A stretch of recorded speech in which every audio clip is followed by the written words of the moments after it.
For us, it begins with offering real selection. We carry 5 different lines here at the Cabinet Connection, so we have a wide variety based on budgets and based on needs. So a large component of when someone comes through the door is to find out exactly what they're looking for.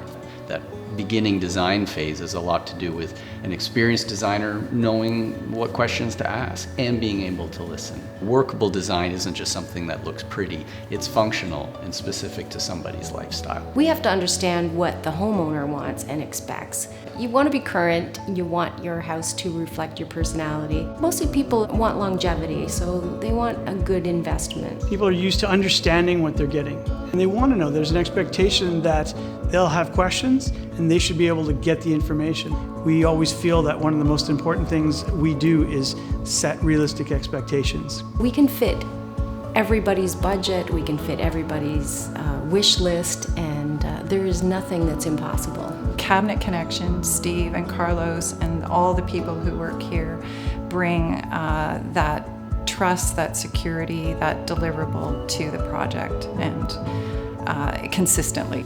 Well, I think everybody brings a piece to the puzzle, really. Yeah. Everybody working in this industry for this long, you get a rhythm. Everybody works well together. From the guys that design stuff to the people that make the cabinetry to the people that deliver it, to install it. It's just all connected.